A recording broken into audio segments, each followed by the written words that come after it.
السلام علیکم ورحمۃ اللہ وبرکاتہ۔ اس بار ہم آپ کی خدمت میں پیش کر رہے ہیں فاروق اعظم، انبیاء کی جماعت اور امت کے سب سے افضل انسان ابو بکر صدیق کے بعد اسلام کے دوسرے خلیفہ راشد فاروق اعظم کا درجہ ہے۔ ان کی زندگی کے واقعات دلچسپ ترین انداز میں سنیے، آپ حیرت زدہ رہ جائیں گے۔ بہت سے ایسے واقعات بھی آپ سنیں گے جو اکثر کتابوں میں شامل نہیں ہیں۔ تو آئیے سنتے ہیں فاروق اعظم۔ پیشکش محمد طارق شاہ۔ اللہ تعالی کا ارشاد ہے، وہ لوگ جو اللہ اور اس کے رسولوں پر ایمان لائے ہیں، یہی تو وہ ہیں جو ان کے پروردگار کے نزدیک صدیق اور شہید ہیں، ان کے لیے اجر اور نور ہے۔ رسول اللہ صلی اللہ علیہ وسلم کا ارشاد ہے، اللہ تعالی نے عمر کے دل اور زبان پر حق جاری کر دیا ہے۔ وہ فاروق ہے جس کے ذریعے اللہ تعالی نے حق اور باطل کے درمیان فرق کیا۔ جماعت اصحاب روشن ستارے ہیں، آسمان پر موجود ستاروں کی روشنی کم و بیش ہے۔ یہی مثال صحابہ کرام رضی اللہ عنہم کی ہے، لیکن ہیں سبھی روشن۔ ان میں سب سے نمایاں، سب سے روشن اور سب سے تابناک بہرحال پہلے چار صحابہ رضی اللہ عنہم ہی ہیں۔ یہی پہلے چار اصحاب خلفائے راشدین ہیں۔ عشرہ مبشرہ میں بھی سب سے پہلے انہی کا نام ہے۔ آج ہم آپ کو انوکھی خصوصیات والے انسان کی کہانی سناتے ہیں۔ اللہ کے رسول صلی اللہ علیہ وسلم نے اپنے 10 صحابہ کا نام لے کر فرمایا تھا، میرے یہ 10 صحابہ جنتی ہیں۔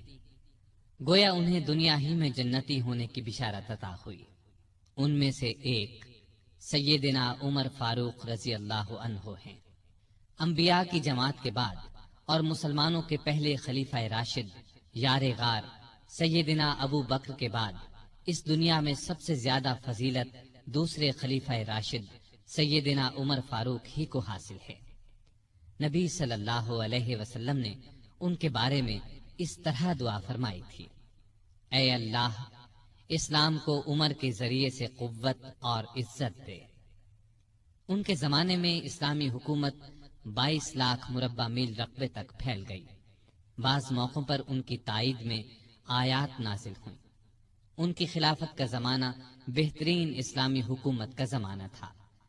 اتنے بڑے حکمران ہوتے ہوئے دوپہر کے وقت شہر سے باہر گرم زمین پر کوئی پتھر وغیرہ سر کے نیچے رکھ کر قیلولہ کر لیتے تھے۔ ان کے واقعات اس قدر حیرت انگیز ہیں کہ سننے والے دنگ رہ جاتے ہیں۔ بڑے بڑے طاقتور حکمران ان کے نام سے کانپتے تھے، جبکہ خود ان کا یہ حال تھا کہ جسم پر کھردرا لباس ہوتا تھا۔ آپ یقیناً ان کی زندگی کے انوکھے اور آپ پڑھنا پسند کریں گے، لیکن آج آپ پڑھنے کی بجائے سن کر دیکھیں، آپ کو ایک عجیب سا فرحت بخش احساس ہوگا۔ سیدنا عمر فاروق رضی اللہ عنہ ہجری سال شروع ہونے سے 40 سال پہلے 583 عیسوی یا 584 عیسوی میں مکے میں پیدا ہوئے۔ نبی کریم صلی اللہ علیہ وسلم ان سے 13 سال پہلے دنیا میں تشریف لا چکے تھے۔ والدین نے نام عمر رکھا، کنیت ابو حفص تھی، لقب فاروق تھا، یعنی حق اور باطل میں فرق کرنے والا۔ یہ لقب انہیں نبی کریم صلی اللہ علیہ وسلم نے عطا فرمایا۔ حضرت عمر کا سلسلہ نسب 8ویں پشت میں نبی کریم سے جا ملتا ہے۔ آپ نے دنیا میں آنکھ کھولی تو مکے میں قریش کی سرداری تھی۔ یہ قبیلہ اسماعیل علیہ السلام کی اولاد سے تھا۔ قریش کے آگے چل کر 10 کے قریب قبیلے بن گئے۔ ان میں نبی کریم بنو ہاشم سے تھے، ابو بکر بنو تیم سے اور عمر فاروق بنو عدی سے۔ 10 کے 10 قبیلوں کے سپرد الگ الگ کام تھے۔ مثلاً کوئی خانہ کعبہ کی دیکھ بھال کرتا تھا تو کوئی حاجیوں کو پانی پلاتا تھا، کوئی جھگڑوں کے فیصلے کرتا تھا۔ بنو عدی کے ذمے 2 کام تھے۔ قریش کو کوئی ایلچی بھیجنا ہوتا تو یہ بھیجتے تھے۔ دوسرا کام یہ تھا کہ 2 گروہوں میں جھگڑا ہو جاتا تو بنو عدی کا سردار فیصلہ کرتا تھا۔ بنو عدی کے گھر صفا اور مروہ پہاڑیوں کے درمیان میں تھے۔ عمر یہیں پیدا ہوئے اور پرورش پائی۔ ان کے والد خطاب بنو عدی کے سردار تھے۔ جس زمانے میں نبی کریم صلی اللہ علیہ وسلم نے نبوت کا اعلان کیا، خطاب فوت ہو چکے تھے۔ سیدنا عمر کے بچپن کے حالات کسی کتاب میں نہیں ملتے۔ اتنا ذکر ملتا ہے کہ بڑے ہوئے تو باپ نے اونٹ چرانے پر لگا دیا. اونٹ چراتے ہوئے کبھی تھک کر بیٹھ جاتے تو باپ مارا کرتا تھا. جوانی کی عمر کو پہنچنے تک لکھنا پڑھنا سیکھ لیا تھا. نبی کریم صلی اللہ علیہ وسلم نے جب اعلان نبوت کیا تو قریش میں کل 17 آدمی لکھنا پڑھنا جانتے تھے. ان میں عمر فاروق بھی تھے. اس کے علاوہ انہوں نے سپاہ گری، تیغ زنی اور گھڑ سواری میں کمال حاصل کیا. گھڑ سواری کا حال یہ تھا کہ اچھل کر گھوڑے پر بیٹھ جاتے. کشتی کا فن بھی سیکھا. اونچے قد کے طاقتور آدمی تھے. چوٹی کے کئی پہلوانوں سے مقابلے جیتے. شاعر نہیں تھے، اشعار پسند کرتے تھے. تقریر کرنے کا ڈھنگ بھی آتا تھا. مزاج میں غصہ اور سختی تھی. جوان ہونے پر تجارت کا پیشہ اختیار کیا. نبی کریم نے نبوت کا اعلان کیا تو ان کی عمر 27 سال تھی. اس وقت قریش میں بہت اونچی حیثیت کے مالک تھے. مکے کے معزز لوگوں میں شمار ہوتا تھا. ان کے بھائی زید بن خطاب، بہن فاطمہ بنت خطاب اور بہنوئی سعید بن زید نے جلد ہی اسلام قبول کر لیا. لیکن عمر اپنے باپ دادا کے مذہب پر سختی سے قائم رہے. ڈٹ کر اسلام کی مخالفت کی. مسلمان ہو جانے والوں کو مارتے پیٹتے تھے. مارتے پیٹتے 6 سال گزر گئے لیکن عمر کسی ایک انسان کو بھی اسلام سے نہ پھیر سکے. اس دوران میں کچھ واقعات ایسے پیش آئے جن کی وجہ سے وہ سخت الجھن میں پڑ گئے. کبھی اسلام کی طرف مائل ہوتے، کبھی مسلمانوں کے خلاف نفرت محسوس کرتے. اس کی وجہ یہ تھی کہ رسول کریم صلی اللہ علیہ وسلم کے متعلق قریش کے کافروں نے مشہور کر رکھا تھا کہ وہ جادوگر ہیں. اس زمانے میں ایک روز انہوں نے رسول پاک صلی اللہ علیہ وسلم کو حرم شریف کے اندر نماز پڑھتے دیکھا تو وہ آپ کے پیچھے کھڑے ہو گئے. اس وقت آپ صلی اللہ علیہ وسلم قرآن پاک کی سورۃ الحاقہ کی بلند آواز میں تلاوت کر رہے تھے. اللہ کے کلام نے ان پر بہت اثر کیا. انہیں یقین ہو گیا کہ آپ نہ تو جادوگر ہیں اور نہ شاعر ہیں. دل میں اسلام کے لیے نرم گوشہ پیدا ہو گیا لیکن باپ دادا کا مذہب چھوڑنے پر اب بھی تیار نہ ہوئے. قاسم بن عثمان کی روایت میں آیا ہے کہ ایک دن طبیعت نے جوش مارا. ارادہ کیا کہ جس ہستی کی وجہ سے وہ الجھن میں ہیں کیوں نہ انہیں ختم کر دیں. چنانچہ ننگی تلوار ہاتھ میں لے کر نکلے. راستے میں ایک مسلمان نعیم بن عبداللہ مل گئے. انہوں نے پوچھا، خیر تو ہے؟ ننگی تلوار لیے کہاں جا رہے ہیں؟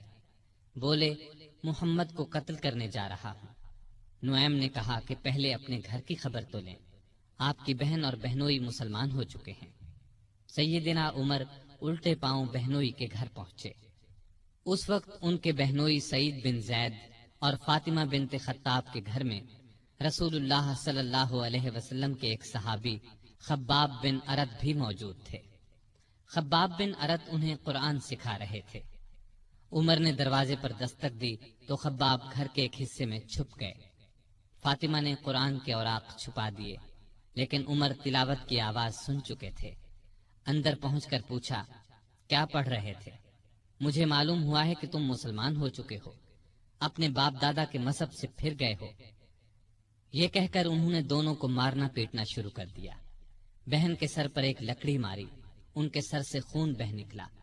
اس وقت دونوں میاں بیوی کے منہ سے نکلا، ہاں اے عمر، ہم مسلمان ہو چکے ہیں، اللہ کے رسول پر ایمان لے آئے ہیں، تم سے جو ہو سکے کر لو، اسلام تو اب ہمارے دلوں سے نہیں نکل سکتا. عمر نے بہن کا خون دیکھا اور یہ الفاظ سنے تو غصہ ٹھنڈا ہو گیا. بولے، اچھا جو تم پڑھ رہے تھے مجھے دکھاؤ. بہن نے اوراق انہیں دے دیے. ان پر سورہ طٰہٰ لکھی تھی. انہوں نے اس کو پڑھا تو بے اختیار پکار اٹھے، واہ کتنا عمدہ اور اعلیٰ درجے کا کلام ہے.